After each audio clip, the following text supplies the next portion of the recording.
অলপ মিউজিকেলি কৰিছোঁ, কোনোবাই চিনেমা কৰিছে, আপোনালোকে কোনোবাই প্ৰকৃতি ভাল পাওক, এডালকৈ হ'লেও গছ ৰুওক, ল'ৰা ছোৱালীবোৰক কিতাপ পঢ়াওক, ভেদাভেদ জাতি ধৰ্ম এইবোৰ বাদ দিয়ক, চবে একগোট হৈ ইজনে ইজনক সহায় কৰক। সেইবোৰে জুবিনৰ সপোন আছিল, আৰু সেইবোৰ দেখা পালে জুবিনে সদায় হাঁহি থাকিব।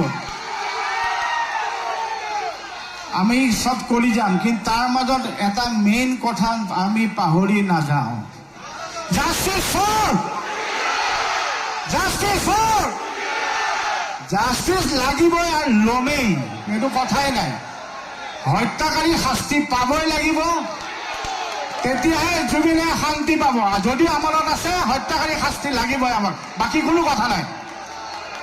আমি জীয়াই থকালৈকে লাগি যাম, জুবিনক আমি ন্যায় দিহে এৰিম।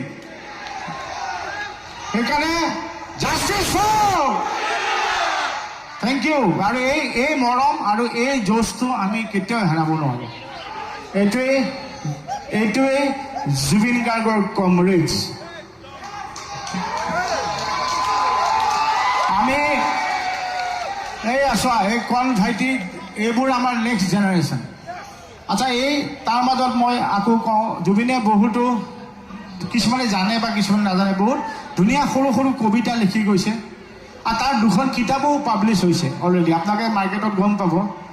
আৰু আমি সেনেকৈ চেষ্টা কৰিছোঁ, এই যিটো পৰিয়াল, এই পৰিয়ালৰ আৰু এজন খুব ইম্পৰ্টেণ্ট আমাৰ সদস্য, আমাৰ লগত সদায় প্ৰত্যেকটো বিহুত আমাৰ লগত সদায় ঘূৰিছিল, দিন ৰাতি, খাই নাখায় আমাৰ লগত থাকে এটা পৰিয়াল।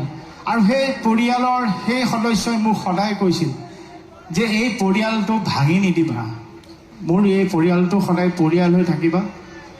আৰু আমি সেনেকৈ পৰিয়াল হৈ আছোঁ। আৰু আমি চেষ্টা কৰিছোঁ সেই জুবিনৰ অলপ কবিতাখিনি আমি এনেকৈ আপোনালোকৰ আগত প্ৰস্তুত কৰিব পাৰোঁ। আপোনালোকে শুনক, কিতাপ পঢ়ক, কবিতা লওক। আৰু সেই পৰিয়ালৰ সেই সদস্যজন আমাৰ মাজত আহিছে, গৰিমা শইকীয়াৰ। মই গৰিমাৰ মঞ্চত